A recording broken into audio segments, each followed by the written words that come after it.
والصلاة والسلام على سيد الرسل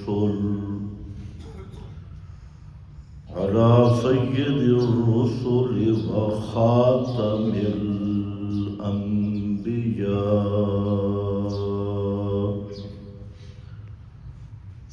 أما بعد فأعوذ بالله من الشيطان الرجيم.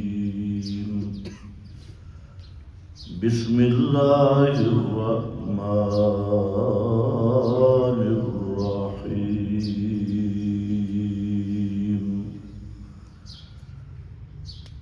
وإذا تليت عليهم آياته زادتهم إيمانا.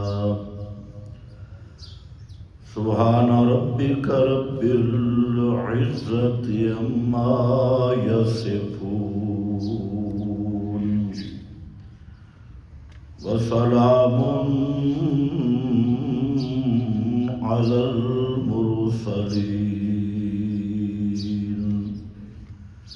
والحمد لله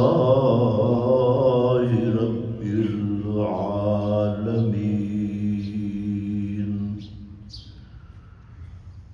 انتہائی قابل قدر بزرگوں اور بھائیوں، گزشتہ بیان میں آپ حضرات کے سامنے مجاہدین فی سبیل اللہ کے اوصاف ذکر کیے تھے، جن کی بنیاد تھا کہ ایمان اور ایمان بھی خالص، جہاد کی بنیاد بھی یہی ہے، اور مجاہد کے اوصاف کا مرجع اور منبع بھی یہی ایمان خالص ہے، اور جہاد کا مقصد بھی ایمان خالص اللہ تعالیٰ کی توحید کی سربلندی ہے۔ تو اس سلسلہ میں اہل ایمان کا پہلا وصف ذکر ہوا کہ اللہ کی توحید اور احکام سن کر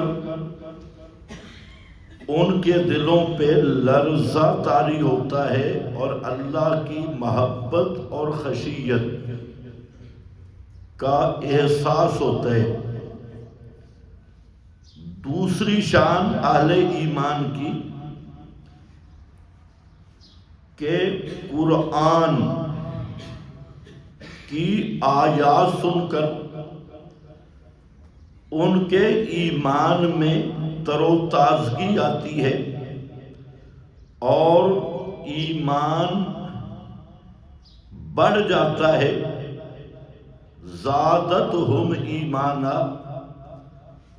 آیات جب ان پہ پڑھی جائے تو ان کے ایمان میں بہار آتی ہے اور ایمان میں زیادت ہوتی ہے۔ تو یہ بھی اہل ایمان کے خاص اوصاف میں سے ہے، اور اس کے مقابل مشرک اور کافر ہے کہ وہ اللہ کی توحید سن کر بھاگتا ہے اور اس کی دل منقبض ہوتی ہے اور چہروں پر اس کے اثرات آتے ہیں اور چہرے بگڑ جاتی ہیں۔ اسی طرح مومن جب قرآن سنتا ہے تو اس کا ایمان بڑھتا ہے، دل مطمئن ہوتا ہے۔ ایمان کوئی تول شول والی چیز نہیں کہ پہلے 4 کلو تھا پھر 5 کلو بن گیا۔ اس کے بڑھنے سے مراد کیفیت میں زیادت ہے، اطمینان بڑھ جاتا ہے اور اطمینان زیادہ ہو جاتا ہے۔ جیسے حضرت ابراہیم علیہ السلام نے ایک میت اور لاش دیکھی کہ اس کے کچھ ٹکڑے پرندے کھا رہے ہیں، کچھ حصہ اس کا سمندر میں مچھلیاں لے جا رہی ہیں، کچھ جنگل کے درندے کھا رہے ہیں۔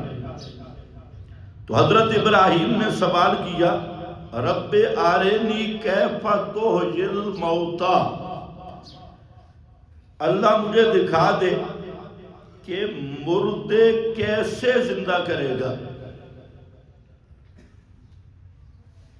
کیونکہ کچھ حصہ پرندوں کے پیٹ میں جا رہا ہے، کچھ مچھلیوں کے پیٹ میں جا رہا ہے، کچھ درندوں کے پیٹ میں جا رہا ہے، میت ایک ہے۔ تو عرض کی کیف تحیی الموتی، کہ مردوں کو کیسے زندہ کرے گا، یعنی کس کیفیت میں، کہ جبکہ ایک ہی مردے کے کچھ اجزاء پرندے کھا کے اڑ گئے، کچھ سمندروں میں گئے، کچھ جنگلوں میں گئے، تو یہ سارے اعضاء بکھرے ہوئے، ان کی کیفیت کیا ہوگی؟ تو اللہ تعالیٰ نے فرمایا اولم تؤمن، کیا تیرا اس پہ ایمان نہیں؟ تو عرض کی کالا بلا، میرا اس پہ پکا ایمان ہے کہ مردے زندہ ہوں گے، ایمان کی بات نہیں، ایمان تو ہے، خلیل اللہ پیغمبر ہیں۔ فرمایا کیوں نہیں، میرا مضبوط ایمان ہے اس پہ، لیکن وَلَٰكِن لِيَطْمَئِنَّ قَلْبِي، سوال اس لیے کیے تاکہ میرا دل مطمئن ہو۔ لِيَطْمَئِنَّ قَلْبِي، یہ اطمینان، یہ ہے زیادت ایمان۔ اس کا ہمارے غیر مقلد دوستوں نے بالکل غلط معنی سمجھا ہے۔ غیر مقلد برادری نے سمجھا ہے کہ پہلے ایمان اگر کلو ہو تو پھر 1.25 کلو ہو جاتا ہے، انہوں نے سمجھا کہ گوشت کا ٹکڑا ہے ایمان۔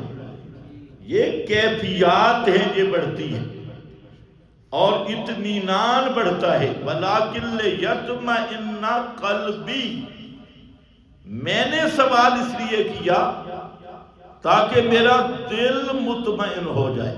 اس کو تھوڑا ایسا کر، وَلَٰكِن لِيَطْمَئِنَّ قَلْبِي، اطمینان قلب۔ فرمایا 4 پرندے پکڑ۔ اچھا یہاں یہ اللہ نے سوال نہیں کیا کہ ابراہیم تم مماتی کب کا بنے،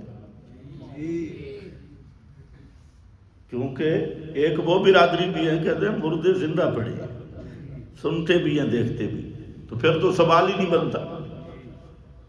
تھوڑا سا بھی عقل ہو اور سوچ ہو، اگر مردے زندہ بھی ہیں سنتے بھی ہیں تو سوال بنتا ہے؟ پھر تو سوال کیف احییت الموتی، تو نے مردوں کو کیسے زندہ کر رکھا ہے، کیسے کیا؟ یا پھر یہ سوال ہونا چاہیے کہ کیف تخرج الاحیاء من القبور، یہ جو قبروں میں زندہ ہیں ان کو کیسے نکالے گا؟ لیکن سوال سمجھو، سوال یہ نہیں، سوال ہے کیف تحیی الموتی یا احیاء، مردوں کو کیسے زندہ کرے گا؟ تو پہلے تو یہ سمجھ لیں، اگر حضرت ابراہیم کا یہی عقیدہ ہوتا للڑ بازی والا کہ جناب ادھر سنتے بھی ہیں زندہ بھی ہیں، تو پھر یہ سوال بنتا ہے؟ پھر تو یہ سوال ہی نہیں بنتا۔ پھر اللہ تعالیٰ نے بھی یہ نہیں فرمایا کہ ابراہیم یہ مماتیوں والا سوال کہاں سے کر دیا، مردے تو زندہ ہیں، روح واپس آ گئی اور دیکھتے بھی ہیں سنتے بھی ہیں۔ نہیں، فرمایا 4 پرندے پکڑ، ان کا قیمہ بنا، جز جز کر۔ بھائی اس کو تھوڑا سیٹ بھی کر لو، تھوڑا ایکو کم کر، شور کی ضرورت نہیں ہے، صاف آواز کی ضرورت ہے۔ 4 پرندے پکڑ، قیمہ بنا، پہلے ان کو اپنا ہیلو کر، ہیلو پنجابی مانا، ان اپنا ہیلو کر، اپنی بولی پہ چڑھا، جب آپ بلائیں تو وہ آپ کی طرف مائل ہو، دوڑتے ہیں، پھر ان کو ذبح کر اور ان کا قیمہ بنا کے سامنے کے پہاڑوں پہ ڈال دے، پھر ان کو بلا۔ تو حضرت ابراہیم نے ان کا جز کر کے پہاڑوں پہ ڈالا اور پھر بلایا، یہ کیفیت بتائی گئی، اور آواز ابراہیمی سورہ اسرافیل کی جگہ پہ تھی۔ حضرت ابراہیم کی جو آواز تھی، اسی طرح اسرافیل آواز دے گا قیامت کے دن، اور وہ آواز سبب بنے گی زندہ ہونے کا۔ جیسے آدمی سویا ہو تو سوئے ہوئے آدمی کو آپ آواز دیں تو وہ آواز سبب الانتباہ ہے، اس کے جاگنے کا سبب ہے۔ حالت نوم اور نیند میں نہیں سنتا، اس آواز سے بیدار ہوتا ہے اور پھر سنتا ہے۔ اسی طرح سورہ اسرافیل کی آواز سبب الاحیاء، اور اس آواز کے قائم مقام تھی حضرت ابراہیم کی آواز۔ اور جب حضرت نے بلایا، وہ سارے دوڑ کے حضرت ابراہیم کی طرف آئے، وہ سارے اجزاء جمع ہوئے، زندہ ہوئے، پھر دوڑے۔ تو فرمایا کہ اس طرح جیسے یہ بکھرے اعضاء کو ایک ہی آواز پر میں نے جمع کر دیا، تو قیامت کے دن آج اجزاء بکھرے ہوں گے، کسی کے جسم کے اعضاء اور ذرے پہاڑوں میں، کسی کے جنگلوں میں، کسی کے ریت میں ملے ہوئے، کسی کے سمندروں میں، اور سارا جسم کے اجزاء جز بکھرا ہوگا۔ ایک ہی آواز اسرافیل آئے گی اور سارے اجزاء اڑیں گے، وجود بنے گا، اور بننے کے بعد پھر اس وجود میں روح کو ڈالا جائے گا، اور وہ جسم زندہ ہو کر پھر قبر سے نکل پڑے گا، کیونکہ جب زندہ ہو تو قبر میں نہیں ہوتا، جب زندہ ہوگا تو قبریں پھٹ جائیں گی اور قبروں سے نکلے گا۔ تو میں عرض یہ کر رہا تھا کہ حضرت ابراہیم کا سوال کیا تھا کہ کیف تحیی الموتی، مردوں کو زندہ کیسے کرے گا؟ تو اس کا جواب اللہ نے یہ دیا، اور درمیان میں خود سوال کیا اولم تؤمن، تاکہ کائنات کو مسئلہ سمجھاؤں کہ انبیاء کو شک نہیں ہوتا، انبیاء کا ایمان پکا ہوتا ہے۔ کوئی یہ اعتراض نہ کر دے کہ حضرت ابراہیم نے سوال کیوں کیا، تو اللہ نے فرمایا انہوں نے سوال کیا، میں نے سوال پہ سوال کر کے یہ بات بتا دی کہ ایمان تھا، اور ایمان کے بعد درجہ کس کا ہے؟ اطمینان۔ اور یہ ہے زادتہم ایمانا، ایمان جو بڑھتا ہے وہ اطمینان بڑھتا ہے، ایمان کی کیفیات بڑھتی ہے، ایمان کی بہار بڑھتی ہے، اس کی خوشبو بڑھتی ہے۔ جس طرح گلاب کا پھول ہو اور بارش نہ پڑے، پانی نہ ملے، تو وہ کملایا ہوتا ہے اور اس کی خوشبو بھی دبی ہے، رنگ بھی دبا ہے۔ بارش آئی تو اس میں بہار آ گئی، خوشبو بڑھ گئی، اور رنگ بھی خالص نکل آیا گلاب والا۔ تو اسی طرح ایمان یہ بھی کملا جاتا ہے، اور اس میں بھی اس کے خصائص دب جاتے ہیں۔ لیکن جب قرآن پڑھا جائے تو جیسے بہار کی بارش اس گلاب کے پھول کو تر و تازہ کر دیتی ہے، اسی طرح قرآن ایمان کو تر و تازہ کر دیتا ہے۔ یہ معنی ہے زادتہم ایمانا۔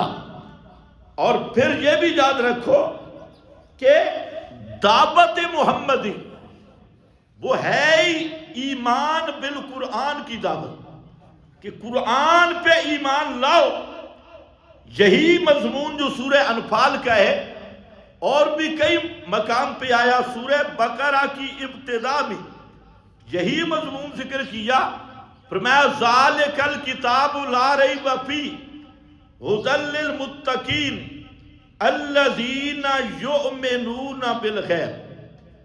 یہاں بالغیب کا معنی محققین مفسرین نے کیا بالغیب بالقرآن، یؤمنون بالغیب بالقرآن، کہ متقی وہ ہیں کہ جو قرآن کے ساتھ ایمان لاتی ہے، یؤمنون بالقرآن یؤمنون بالغیب۔ اور صرف جہاں اکتفا نہیں کیا، آگے پھر ایمان کی وضاحت کی، الذین یؤمنون بما انزل الیک وما انزل من قبلک۔ تو اس میں بھی قرآن نے بتا دیا کہ ایمان کس کے ساتھ ہوگا؟ اللہ کی وحی کے ساتھ۔ بولو کس کے ساتھ؟ اللہ کی وحی کے ساتھ۔ مولوی کی کتاب پہ ایمان لانا ضروری نہیں، پیر کی کتاب پہ ایمان لانا ضروری نہیں، کسی فرقے کے بزرگ کی کتاب پہ ایمان لانا ضروری نہیں، کسی خطیب کی تقریر پہ ایمان لانا ضروری نہیں، ایمان لانا ضروری ہے کتاب اللہ پر، اللہ کی کتاب پہ ایمان لانا ضروری ہے۔ یہی وجہ ہے جب پہلا خطاب بنی اسرائیل کو کیا، یا بنی اسرائیل اے عبداللہ کی اولاد، اسرائیل کا معنی عبداللہ، تمہارا باپ تو عبداللہ تھا، اے عبداللہ کی اولاد آمنو بما انزلتو، آمنو بما انزلتو، ایمان لاؤ کس کے ساتھ؟ جس کو میں نے نازل کیا، یعنی ایمان لاؤ قرآن کے ساتھ۔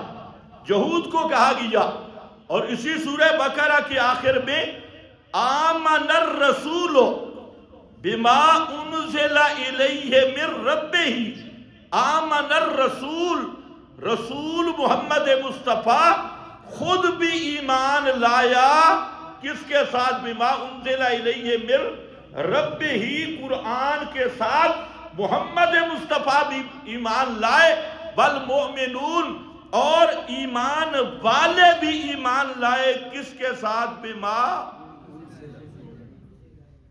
صحیح ذرا پڑھو، بما انزل الیہ من، تو کیا چیز نازل ہوئی آپ کی طرف؟ تو اس آیت کو ذرا غور سے دیکھنا گھروں میں، آمن الرسول، رسول خود ایمان لایا کس کے ساتھ؟ بما انزل الیہ من ربہ۔ تو یاد رکھو پورا قرآن پڑھ لو، ایمان کس پہ لانا ہوگا؟ قرآن پہ، کتابڑیوں پہ نہیں، مولویوں پہ نہیں، فرقوں کے اکابر پہ نہیں۔ ہر ایک فرقے نے اپنے اکابر بنائے، ہمارے بزرگ جو کہتے ہیں تمہارے بزرگوں کو اللہ ہدایت دے، ہمارے بزرگ جو کہتے ہیں بھائی بزرگوں کا سکہ اگر چلنا ہوتا تو قرآن نازل کرنے کی ضرورت ہی نہیں تھی۔ قرآن آیا اس لیے ہے کہ سارے فرقوں کے بزرگوں کو مٹا کے اپنا سکہ جموائے۔ اس لیے قرآن نے ناراض نہ ہونا، قرآن نے سارے فرقے، یہود کے فرقے کے اکابر، عیسائیوں کے فرقے کے اکابر، مجوسیوں کے فرقہ کے اکابر، اور اس وقت جتنے فرقے موجود تھے سب کو ریجیکٹ کر کے اور ایک یک لخت فتویٰ لگا کے ان کانو من قبل لفی ضلال مبین، یہ اپنے اپنے فرقوں کے اکابر اگر قرآن مقدس کے نزول سے پہلے اور حضرت محمد مصطفیٰ کی بعثت سے پہلے یہ بزرگ تھے اور شیوخ التورات شیوخ الانجیل تھے، بڑے بڑے پیر اور مولوی تھے، لیکن ان کانو من قبل لفی ضلال مبین، بزرگ ہونے کے باوجود پکے کافر تھے۔ فی ضلال مبین کا معنی کوئی اور بنتا ہے تو کر لو، ان کانو من قبل لفی ضلال مبین۔ اور فرمایا اب اب ہدایت ملے گی اس قرآن کے ذریعے۔ تو ایمان کس پہ لانا ہوگا؟ قرآن پہ لانا ہوگا۔ آج اس امت میں سب سے بڑی جو نحوست اور تنزلی اور بیماری ہے کہ قرآن کے ساتھ اکثر کا ایمان نہیں،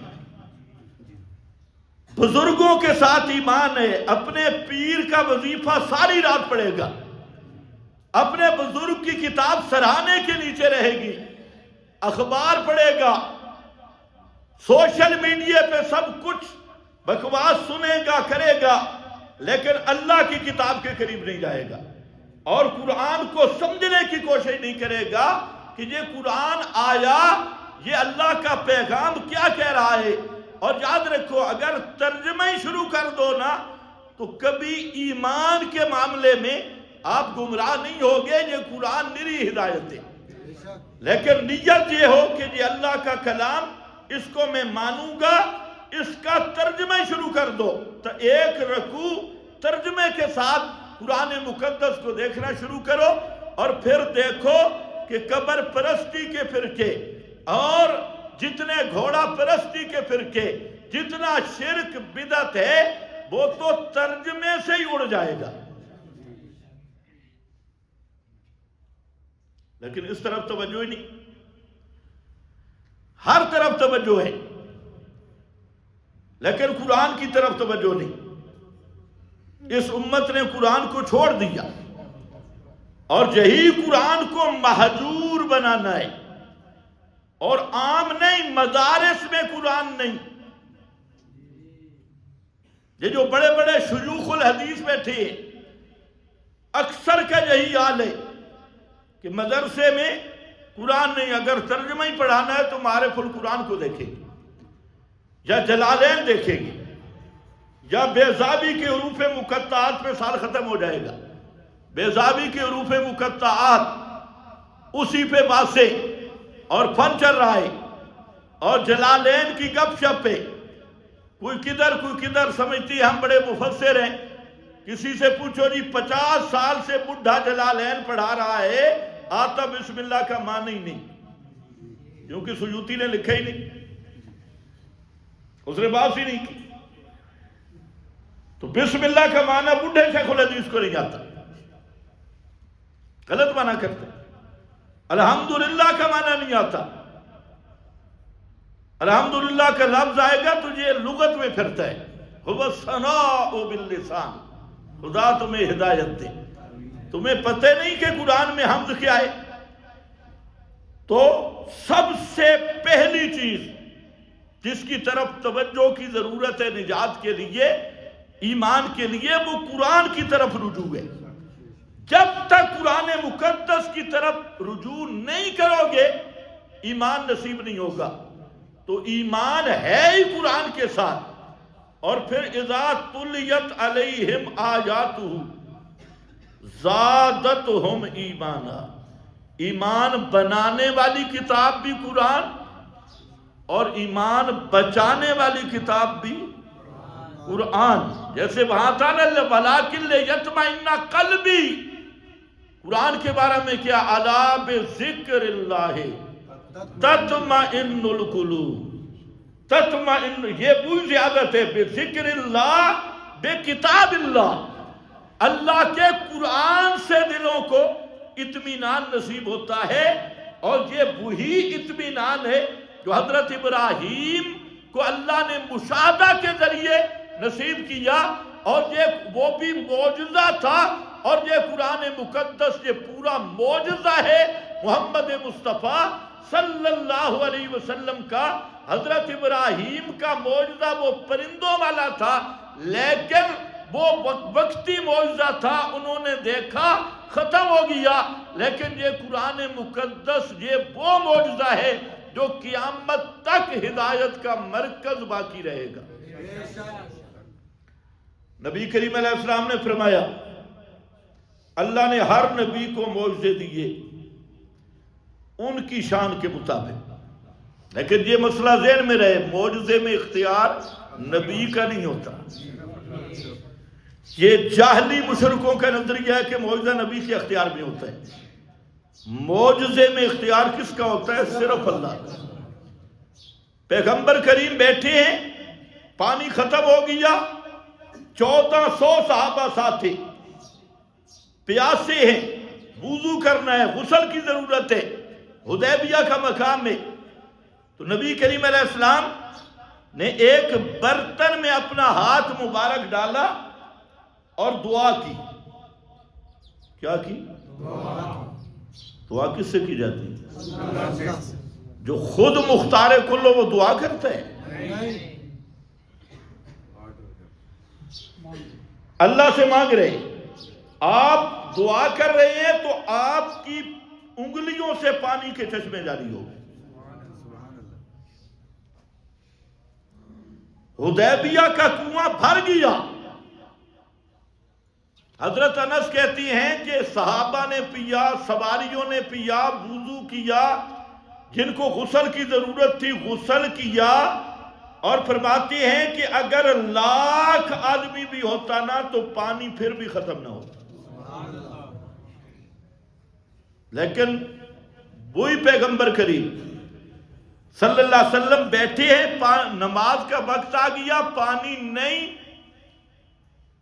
حضرت عائشہ رضی اللہ تعالی عنہا کے گود مبارک میں آپ کا سر ہے، اور صدیق اکبر کو لوگوں نے شکایت لگائی کہ دیکھیں حضرت عائشہ کا ہار تلاش کیا جا رہا ہے اور پانی نہیں ہے، نماز کا وقت آ گیا اور حضرت عائشہ کے ہار کی وجہ سے ہم سارے مشقت میں، نماز کا کیا بنے گا؟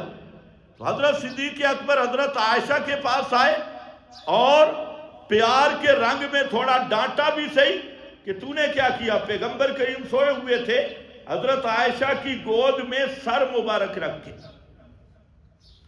جب آپ بیدار ہوئے تو آیت تیمم نازل ہو گئی۔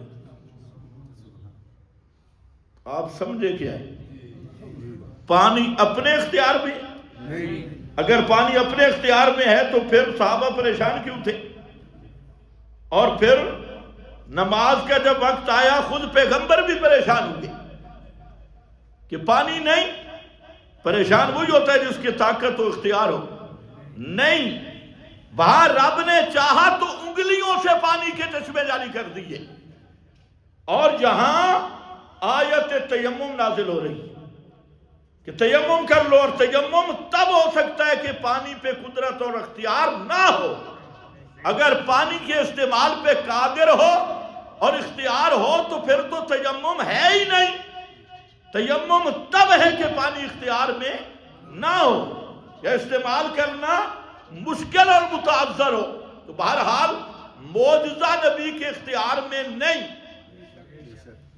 ایک وہ سفر ہے مکہ سے مدینہ تک 400-450 کلومیٹر کا، اور ایک وہ سفر ہے جو مکہ سے جنت الفردوس تک کا، جو سینکڑوں سالوں کی مسافت، بلکہ ہزاروں سالوں کی مسافت۔ تو دونوں سفر جو مکہ سے مدینہ آپ نے ہجرت کی 8 دن لگ گئے۔ تو مکہ سے مدینہ زیادہ سفر ہے یا مکہ سے جنت تک زیادہ سفر ہے؟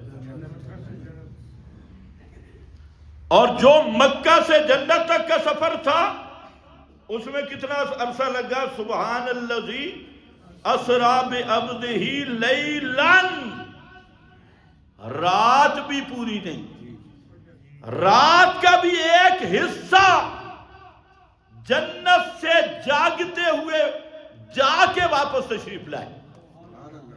اور ایک رات کہاں 8 دن، کہاں ایک رات۔ یہ بھی اس کی حجت اور دلیل ہے کہ معجزہ نبی کے اختیار میں نہیں ہے۔ معجزے میں اختیار کس کا ہے؟ صرف اللہ کا۔ اور یہ لوگ جہاں سے انہیں دھوکہ ملا، دھوکہ لگا اور دھوکہ کھایا اور دھوکہ دیا۔ کوئی معجزہ بیان کر کے تفریح، جی دیکھو اللہ طاقتیں دے دیتا ہے، اللہ طاقتیں کسی کو بھی نہیں دیتا۔ معجزہ ما فوق الاسباب امر ہوتا ہے، اور اس میں نبی کا رتی جتنا اختیار بھی نہیں ہوتا۔ اس میں اختیار کس کا ہوتا ہے؟ صرف اللہ کا اختیار ہے۔ یہی مومن اور مشرک کا فرق ہے۔ مشرک یہی سمجھتا ہے کہ معجزہ نبی کے اختیار میں ہے۔ موحد کا عقیدہ ہے کہ ما کان لرسول ان یاتی بآیۃ الا باذن اللہ، کوئی معجزہ کسی نبی کے اختیار میں رتی جتنا بھی نہیں، ذرا بھی نہیں۔ حتیٰ کہ یہ قرآن کریم یہ معجزہ ہے، قرآن کا نزول نبی کے اختیار میں نہیں۔ 15 دن یا 18 دن وہی بند ہو گئی، پیغمبر کریم بھی پریشان، مشرکین جلوس نکال کے تالیاں بجانے والے، ہمارے سوالوں کا جواب نہیں آیا جی، اور منافقین مشرکین یہ سب دوڑے لگا رہے ہیں۔ 18 دن 15 دن تک وہی بند ہو گئی، قرآن نہیں آیا، پیغمبر کریم خود پریشان۔ اللہ نے یہی بتانا تھا کہ قرآن نبی کا معجزہ ہے، لیکن قرآن کا نزول بھی نبی کے اختیار میں نہیں۔ جبریل کو کہا، جبریل لیٹ آیا ہے، جبریل نے کہا میرا دل بھی کرتا ہے بار بار ہم، لیکن ہماری مجبوری ہے، ما نتنزل الا بامر ربک، ہم اپنے مقام سے 1 انچ جتنا بھی نزول نہیں کر سکتے تیرے رب کی اجازت کے بغیر۔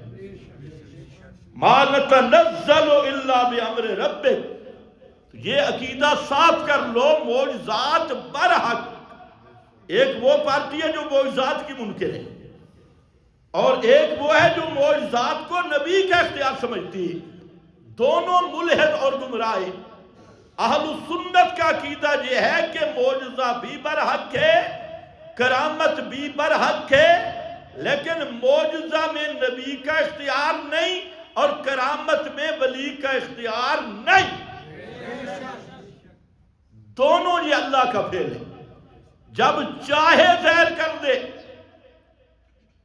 اور کسی کو یہ طاقت نہیں کہ جب وہ چاہے ظاہر کر دے، نہیں، وہ خود جب چاہتا ہے نبی کے وجود پہ معجزہ کو ظاہر کرتا ہے، ولی کے وجود پہ کرامت کو ظاہر کرتا ہے، لیکن کرامت خلاف شریعت نہیں ہوتی۔ یہ جو خلاف شریعت، فلانے بزرگ نے 18 سال ٹوبی ماری دریا میں، نہ نماز نہ روزہ نہ حج نہ زکوٰۃ، فلانا بزرگ 40 سال سر نیچے ٹانگیں اوپر اور چلا کاٹتا رہا کنویں میں الٹا لٹک کے، یہ بزرگوں پہ بہتان ہے۔ فلانے نے 11ویں نہ دی تھی پوری شادی ڈبو دی، یہ اہل اللہ پہ بہتان عظیم ہے اور جھوٹ کا پلندہ ہے۔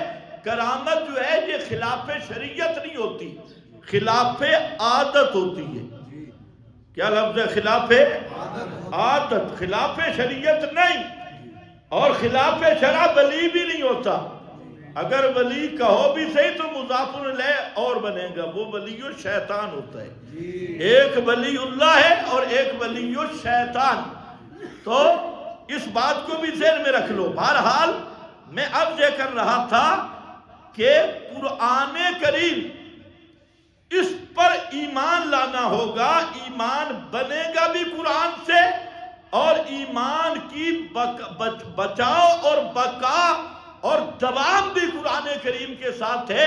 اس لیے فرمایا زادتہم ایمانا، کہ یہ آیات ان کے ایمان کو بڑھا دیتی ہے، اور آیات کے ذریعے ایمان بڑھتا ہے اہل ایمان کا، اور اہل کفر جو ہے لا یزید الظالمین الا خسارہ، جو ظالم قرآن کا منکر اور دشمن ہے، وہ قرآن سن کر اور زیادہ متنفر ہوتا ہے، اور زیادہ۔ اس کی بالکل ایسی مثال ہے جیسے بارش، پھولوں کے باغ پہ بارش کے قطرے اترے تو وہاں خوشبو اٹھتی ہے، خوشبو کے ہلے اٹھیں گے، اور اگر وہی بارش گندگی کے ڈھیر پہ اس کے قطرے گرے تو گندگی سے بدبو اٹھے گی اور وہاں نری بدبو اور گندگی پھیلے گی۔ مومن کے دل پہ جب قرآن کا آیات سنتا ہے تو اس کا اثر ہوتا ہے، ایمان بڑھتا ہے، ایمان میں خوشبو پیدا ہوتی ہے، اور جو پہلے ہی گٹر ہے شرک کا، گٹر ہے بدعت کا، اور میری گندگی ہے، وہ قرآن سن کر اور زیادہ گندا ہو جاتا ہے۔ توجہ ہے یا نہیں ہے؟ اس کی بدبو اور پھیلتی ہے، نفرت اور پھیلتی ہے، ضد اور پھیلتی ہے۔ تو ایمان والوں کی پکی نشانی وہ یہی ہے کہ ان کا قرآن پہ کیا ہوتا ہے؟ ایمان۔ اگر قرآن پہ ایمان نہیں تو وہ مومن نہیں۔ بے شک المحنت کو سینے سے لگائے، یا فضائل اعمال کو چومتا چاٹتا رہے، یا بزرگوں کے رسالوں کو کھا جائے، یا پیر و مرشد کی بیعت کے پر اڑا رہے، یا صوفیوں کے اردا گرد طواف کرے، یا جناب بڑے بڑے پیروں، کوئی نقش بندی، کوئی زور وردی، کوئی چشتی، کوئی چشتی، کوئی اور پتہ نہیں کیا بلا، ان ساروں کے اردا گرد پھرتا رہے، اس وقت تک ایمان نصیب نہیں ہوگا جب قرآن کا مسئلہ نہیں مانے گا۔ یہ کسی کو ہم نے گالی دی ہے؟ اس کو لوگ کہتے ہیں گالیاں دیتے ہیں۔ زبان بڑی سخت ہے، زبان نرم کیا ہے کہ ان ساری گندگیوں کی تعریف کرو، پھر بڑی نرم ہے، اور قرآن بیان کرو، لہجہ بڑا سخت ہے، زبان بڑی سخت ہے یا نرم ہے، یہ مسئلہ اسی طرح ہے کہ قرآن پہ ایمان لائے بغیر آدمی مسلمان نہیں۔ اللہ نے اسی ایمان کی دعوت دی ہے، اور اسی کو قرآن نے کہا زادتہم ایمانا وعلی ربہم یتوکلون۔ انشاءاللہ آئندہ جمعہ پر یہاں سے شروع کریں گے علی ربہم یتوکلون۔ آج کی طرح آپ کوشش کریں کہ کم از کم 12:40 پر تشریف